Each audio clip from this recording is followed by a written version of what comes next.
ETF index mutual funds నేర్చుకుని stock మార్కెట్లో రాణించాలనుకుంటున్నారా? వెంటనే ఈ నెంబర్కి కాల్ చేయండి.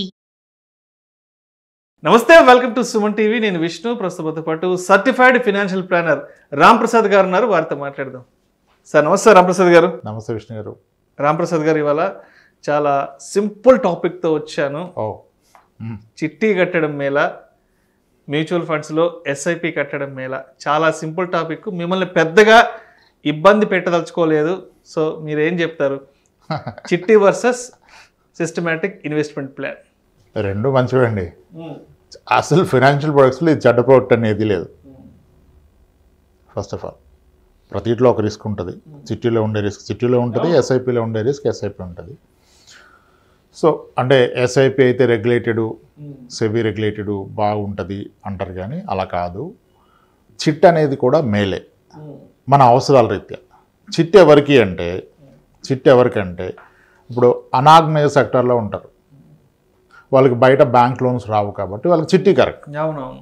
బయట బ్యాంక్ లోన్స్ రావు, అప్పు తీసుకున్న ఎక్కువ వడ్డీలో వస్తుంది.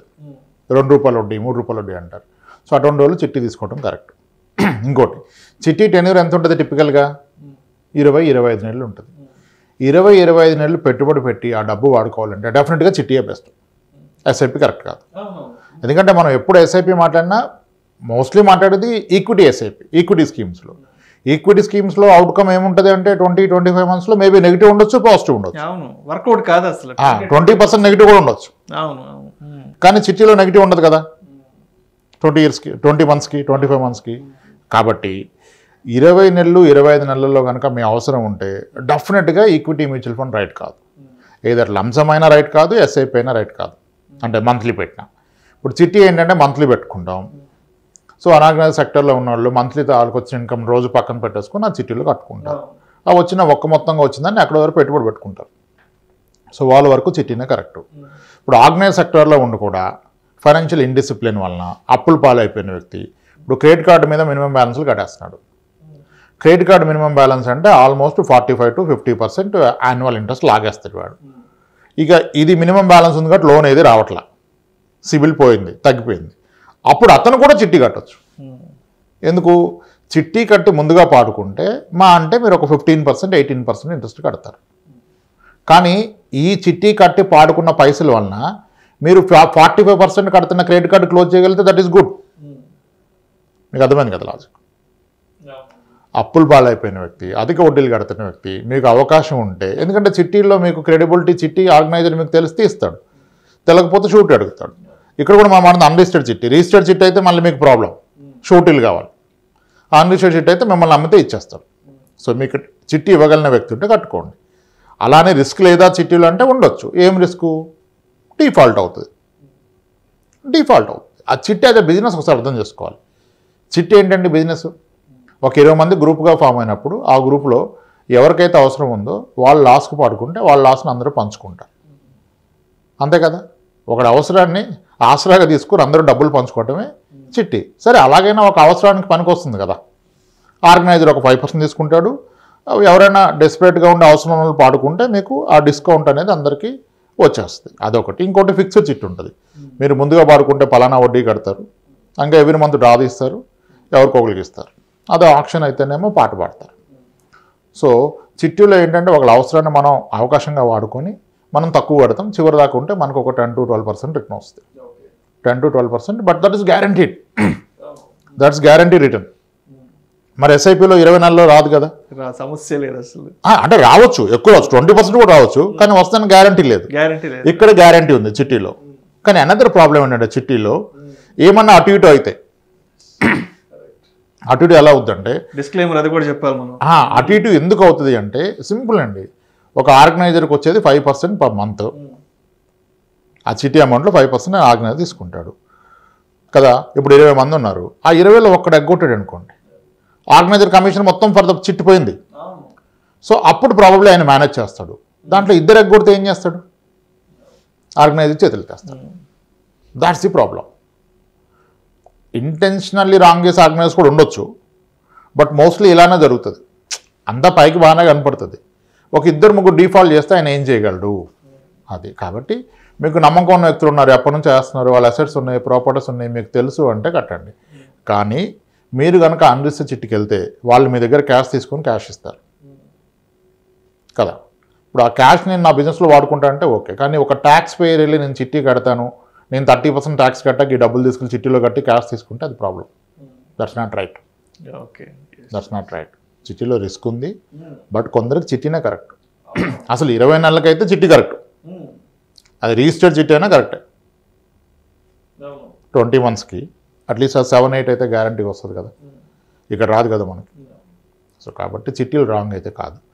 చిట్టి పర్పస్ వేరు, ఎస్ఐపి పర్పస్ వేరు. చిట్టి అనేది షార్ట్ టెన్యూర్కి 20-25 monthsకి చిట్టీనే కరెక్ట్. కానీ అక్కడ రిస్క్ ఏంటంటే డిఫాల్ట్ రిస్క్ ఉంది. ఇప్పుడు రిజిస్టర్డ్ చిట్స్ కూడా చాలా స్ట్రగుల్లో ఉన్నాయి. ఇప్పుడు ఆల్రెడీ కొన్ని నడుస్తున్నాయి కదా రిజిస్టర్డ్ చిట్లు, పెద్ద చిట్స్. వాళ్ళు మీడియా ముందుకు వచ్చారు, చెప్పేశారు అన్ని బ్రాంచ్లు ఓపెన్, కలెక్షన్ వచ్చాక ఇస్తున్నాడు, కోర్టులో కేసులు ఫైల్ అయిపోయినాయి. నడుస్తున్న చిట్స్ చాలా ఉన్నాయి. ఆ రిస్క్ ఉంటుంది. కానీ టెన్యూర్ పరంగా 25 monthsకి 3 years లోపు అయితే మ్యూచువల్ ఫండ్ ఎస్ఐపి కరెక్ట్ కాదు, చిట్టీనే కరెక్ట్. ఆ చిట్టీలో మీరు కేర్ఫుల్గా కట్టండి. లేదా ఇనిషియల్గా చెప్పిన విధంగా ఆ పరమైన ఇబ్బందులు ఉన్నాయి, ఎక్కువ వడ్డీలు కట్టే అప్పులు ఉన్నాయి, తక్కువ వడ్డీలో చిట్టీలో పాడుకోవచ్చు అంటే మీరు చిట్టీకి వెళ్ళిపోండి. చిట్టి ఈజ్ ఆల్సో రైట్. అంతే, ఇక్కడ బ్యాడ్ ప్రొడక్ట్ ఏది లేదు. దేని అడ్వాంటేజెస్ దానికి ఉంది. కాకపోతే దాంట్లో ఉన్న లాభ నష్టాలు ఏంటనేది మనం ముందే బేరీజ్ వేసుకోవాలి. లాభ నష్టాలు మన అవసరాలు. లాభ నష్టం కూడా కాదు, ముందు అవసరం. ఇది నాకు సొల్యూషన్ అనుకుంటే దీనికి వెళ్ళిపోవచ్చు. అలా కాదు, తెలిసినోడు ఉన్నాడు, వేస్తున్నాడు, నేను పెడతాను అంటే పర్పస్లెస్. అవసరం లేదు, పెడతాను, వస్తే ఏదో ఒకటి చేస్తాంటే అనవసరం. అది వస్తే ఏదో అవసరం క్లియర్గా తెలిస్తే దాని నిమిత్తం పెట్టుకోండి. ముందైతే కడదాము, డబ్బులు ఎక్స్ట్రా ఉన్నాయి కదా, చిట్టి కడదాం, వచ్చాక ఏదో చేద్దామంటే రాంగ్ ఇన్వెస్ట్మెంట్ అవుతుంది తర్వాత కూడా. ఎస్ఐపి గురించి ఇంకొంచెం డీటెయిల్గా వెళ్దాం. అంటే ఏంటి మీ ఉద్దేశం? అంటే ఎస్ఐపి గురించి డీటెయిల్గా అంటే ఇప్పుడు చిట్టికి సంబంధించి చాలా డీటెయిల్డ్గా మాట్లాడుకున్నాం. ఎస్ఐపికి సంబంధించి కూడా దాని టెన్యూర్ గురించి, అండ్ ఎస్ఐపిలో మనకి ఎలాంటి స్కీమ్స్ మనకి వస్తాయి, అండ్ ఎలాంటి రైట్ ప్రోడక్ట్ని సెలెక్ట్ చేసుకోవాలి కూడా, దాని గురించి కూడా ఇంకొంచెం ఎలాబరేట్గా మాట్లాడుకుందాం. సార్, ఎస్ఐపిలో మీకు హ్యూజ్ కేటగిరీస్ ఉన్నాయి, వస్తున్నాయి కొత్తగా. అవును. ఇప్పుడు ఎక్కువ మంది మాట్లాడేది రిటర్న్ చూపించాలంటే మనకి స్మాల్ క్యాప్ ఫండ్స్ మాట్లాడుకోవచ్చు. లాస్ట్ 10 years రిటర్న్ 20-23 అవి స్టాండర్డ్ కాదు. ఇప్పుడు small cap return last 10 years 20 మారుతున్నారు, కానీ versus small cap mid cap చూస్తే లాస్ట్ 15 years రిటర్న్స్లో స్మాల్ క్యాప్స్ కన్నా మిడ్ క్యాప్సే ఎక్కువ ఇచ్చాయి. ఓకే, ఇండెక్స్ ఫండ్లు బాగుంటాయని అంటున్నారు, కానీ ఇండెక్స్ బాగుంటుంది, ఈటీఎఫ్ బాగుంటుంది అంటున్నారు, కానీ మీరు any mid cap fund are flexi cap or multi cap, earlier multi cap, flexi cap లేదు చూసుకుంటే, even including hybrid equity funds like multi assets funds, hybrid equity funds 15-20 years return చూసినట్లయితే అవి కూడా 19, 20, 23 ఇచ్చినాయి. మరి ఆ పీరియడ్లో సెన్సెక్స్ ఇవ్వాల, మీకు అంత రిటర్న్ ఇవ్వాల, 15% ఇచ్చింది factoring dividends. And active manager funds అవి గివెన్ ఏ బెటర్ రిటర్న్. అది కూడా ప్యూర్ ఈక్విటీ కాదు, hybrid funds. Equity exposure 60%, remaining 35 డెట్లో ఉంది, ఆర్ఈఐటీస్లో ఉంది, కమోడిటీస్లో ఉంది. అదే చాలా బిగ్ మార్జిన్తో బీట్ చేశాయి ఇండెక్స్ని. సో ఫండ్స్లో ఇది రైట్ అని చెప్పలేం, it's all based on the need. Sectoral funds ఉన్నాయి, అద్భుతంగా ఇస్తున్నాయి. ఇప్పుడు మనం స్పెల్ అవుట్ చేస్తే అది కొనేస్తారు, దట్స్ రాంగ్. స్పెల్ అవుట్ చేస్తే కరెక్ట్ కొనేస్తారు అంటే నిజమే, చెక్ చేస్తే అది నిజం అనిపిస్తుంది. నిజం అంటే ఎక్కువ వచ్చింది అనుకుంటారు, అది కాదు. మీ అవసరాన్ని పట్టి ఫండ్, అది మీరు పెడుతున్న అమౌంట్ ఒక ఫండ్లో పెట్టకూడదు కదా, మల్టిపుల్ స్కీమ్స్. మళ్ళీ ఎన్ని స్కీమ్స్ ఉన్నాయి అది కూడా రూల్ లేదు. మీకు ఎన్ని రిక్వైర్మెంట్స్ ఉన్నాయి వాటిని బట్టి కదా. సో నా ఒపీనియన్ ఒకటి ఉండొచ్చు, వేరే వాళ్ళ ఒపీనియన్ మేబీ వాళ్ళు కూడా రైట్ కావచ్చు. మనం 5-6 స్కీమ్స్ బియాండ్ ఈక్విటీలో ఎస్ఐపికి వెళ్ళకూడదని నాదొక feeling. I use certain strategies. అంటే ఆ 5-6 కూడా ఫ్రమ్ 5-6 డిఫరెంట్ ఏఎంసీస్ తీసుకుంటా. ఏఎంసీ స్పెసిఫిక్ రిస్క్ వద్దు, కేటగిరీ కూడా అన్ని కవర్ చేసే ప్రయత్నం చేస్తాం. That is again based on the need. So కొన్నిసార్లు ఒక సెక్టర్లో ఆపర్చునిటీ కనపడుతుంది. ఇప్పుడు మనకి స్టాక్స్ గురించి అయితే మాట్లాడడానికి హ్యూజ్ సబ్జెక్ట్ ఉంటుంది. డివిడెంట్ డీల్ స్టాక్స్ కొనని అంటారు కదా, డివిడెంట్ ఫండ్స్ ఉన్నాయి, ఆ స్టాక్స్ అయితే ఫండ్ మేనేజర్ ఉంటాడు కదా. డివిడెంట్ ఫండ్స్ అంటే డివిడెంట్ డీలింగ్ స్టాక్స్ కొంటాడు. There are hybrid funds which are very successfully giving 9% dividend for the last 3-4 years.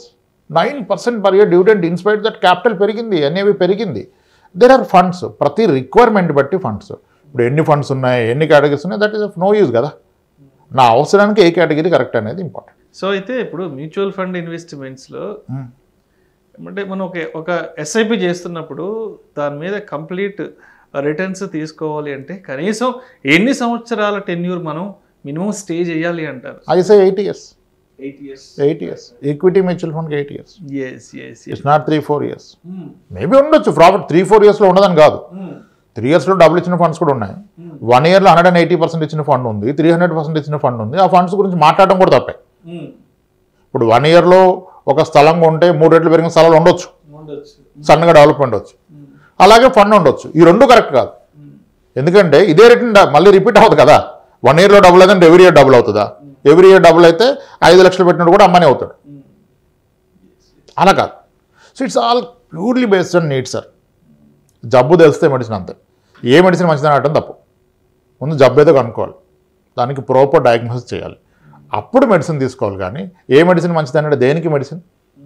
Same is the case with funds. Funds are very complicated. అంత easy కాదు. చాలా ఉన్నాయి, అందరికీ తెలుసు. నాకు కంప్లీట్ నాలెడ్జ్ లేదు మ్యూచువల్ ఫండ్స్ మీద. I don't have full knowledge on mutual funds. ఎందుకంటే కొత్తగా ఎన్నో రెగ్యులేషన్స్ మారుతున్నాయి, డిఫరెంట్ కేటగిరీస్ వస్తున్నాయి. థిమాటిక్ ఫండ్స్ ఎంత చూసినా ఇంకెంత డెప్త్కి వెళ్తే అన్ని thematic funds, REIT funds, infrastructure funds, pharma funds, banking funds. నేను రోజు రెగ్యులర్గా ఈ బిజినెస్ మ్యాగజైన్స్ ఇవి చదువుతుంటాను సార్. అంటే ఎన్ని రకాల ఫండ్స్ అంటే మీరు చెప్పినట్టు రోజుకో ఫండ్, వారానికి ఒక ఫండ్, గంటకు ఒక ఫండ్ వస్తుంటే ఇవన్నీ ఎక్కడ గుర్తుపెట్టుకోవాలరా బాబు అసలు. అంటే ఇవాళ మాట్లాడుకుంది రేపు అవుట్ ఉండకపోవచ్చు, రేపు మాట్లాడుకుని ఎల్లుండి ఉండకపోవచ్చు. ఇట్లా రోజుకు ఒక కొత్త ప్రోడక్ట్ మార్కెట్లోకి వస్తూనే ఉంటుంది. వస్తాయి. ఇప్పుడు గ్లోబల్ ఫండ్స్ వచ్చాయి, ఇప్పుడు IT వాల్యుయేషన్లో ఉందని చెప్పి టెక్ ఫండ్స్ NFOలు వస్తున్నాయి. మొన్న 2 AMCలు వచ్చినాయి. ఆల్రెడీ ఉన్నాయి టెక్నాలజీ ఫండ్స్. ఒకప్పుడు బాగుంది, అందరూ పెట్టారు. లాస్ట్ 2 years నెగిటివ్ ఉంది. Technology funds, IT sector funds అందరూ ఎగ్జిట్ అయిపోతున్నారు. కాదు, this the time to enter. Last 2 yearsగా పెరుగుద్దని ఆశతోనే ఉన్నాం, పెరగలేదు. ఎస్ అవుతుంది. ఇప్పుడు యాక్చువల్గా this the time to enter. కానీ ఎంత పెట్టాలనేది మళ్ళీ క్వశ్చన్. ఇప్పుడు మనం చెప్తే దోగకూడదు. మీ ఓవరాల్ పోర్ట్ఫోలియో ఎంత ఇన్వెస్ట్ చేస్తున్నా దాంట్లో ఎంత వెయిటేజ్ ఇవ్వాలి IT సెక్టర్కి. IT సెక్టర్కి మీరు వెయిటేజ్ ఇస్తే ఎన్ని ఇయర్స్ వెయిట్ చేయగలగాలి? ఈరోజు అయితే 2 years ఫ్లోలో ఉంది, 36%లో ఉందని కొత్తగా NFOలు వచ్చినాయి పెడుతున్నారు. ఇప్పుడు ఏ NFO వచ్చినా ఫండ్ హౌస్ ఇది బెస్ట్ అనే చెప్తాడు. మరి వాడి దగ్గర 60 ఫండ్స్ ఉన్నాయి, అన్ని ఎలా బెస్ట్ అవుతాయి? బెస్ట్ కాదు, నాకేది రైట్ అనేది question. So mutual fund is a big subject sir. That అంటే ఫండ్ రికమెండేషన్ కాదు, ముందు 1 need to అండర్స్టాండ్ మీ నీడ్ ఏంటి, ఎప్పుడు కావాలి అది. అందుకనే అంత ఈజీ కాదు. 2-3 yearsలో రిటర్న్స్ రావు, అది బాగా గుర్తుపెట్టుకోవాలి. పట్టుగానే వచ్చింది మొన్నటిదాకా అంటే ఇప్పుడు రాదు. సో మొత్తంగా ఒక ఫైనాన్షియల్ ప్రోడక్ట్ని ఎంచుకునే ముందు అది మన రిక్వైర్మెంట్స్కి ఎంతవరకు సరిపోతుంది, మన రిక్వైర్మెంట్స్ని ఎంతవరకు ఫిల్ఫిల్ చేస్తుంది, అండ్ మన ఫ్యూచర్ గోల్ ఏంటి. సో ఇవన్నీ కన్సిడర్ చేసుకొని తీసుకోవాలి. కానీ ఎవరో ఏదో స్పెల్ అవుట్ చేసి చెప్పారనో ఇంకోటనో ఎప్పుడు తీసుకోకూడదు అంటారు. అదే కదా, కొన్నిసార్లు కొన్ని స్కీమ్స్ చెప్పాం మనం. అప్పుడెప్పుడో ఎడిల్వైజ్ రీసెంట్లీ లిస్టెడ్ IPO చెప్తే ఒక క్లయింట్ వచ్చింది, ఆమె మీరు చెప్పారు నేను పెడతానంటుంది. అసలు ఏ బేసిస్ మీద చెప్పాం? నేను ఇన్స్టెడ్ ఆఫ్ బయింగ్ IPOs మీరు రీసెంట్లీ లిస్టెడ్ IPO ఫండ్ అని ఒక ఫండ్ ఉంది, ఇది బెటర్ అవుతుంది అని చెప్పాం అంతే. ఇట్స్ నాట్ దట్ మీరు పెట్టండి అని చెప్పలా. కానీ క్లయింట్ చెప్తున్నారు, ఆమె నేను ఆల్రెడీ పెట్టాను సార్ మీరు చెప్పారు కదా అంటే, అరే దాంట్లో ఎలా పెడతారు మీరు? సో మొత్తానికి ఇవన్నీ కాకుండా మనకి ఏది అవసరమో, ఎంతవరకు అవసరమో, మన భవిష్యత్ అవసరాలని ఇది ఎంతవరకు తీర్చుతుంది, ఈ 4-5 విషయాలు గుర్తుపెట్టుకొని ఆ ప్రోడక్ట్ ఏంటనేది మనం సెలెక్ట్ చేస్తాం అంతే. పెట్టాలని కూడా రూల్ లేదు. కొన్ని ప్రొఫైల్స్కి మ్యూచువల్ ఫండ్ సెట్ అవ్వదు, you don't need it. Thank you sir. Thank you so much Ramprasad గారు. చిట్టి వర్సెస్ SIP చాలా డీటెయిల్డ్గా, చాలా క్రిస్టల్ క్లియర్గా, ఒక లేమ్యాన్కి కూడా అర్థమయ్యే విధంగా చాలా సింపుల్ వేలో ఎక్స్ప్లెయిన్ చేశారు. Thank you so much sir. Thanks.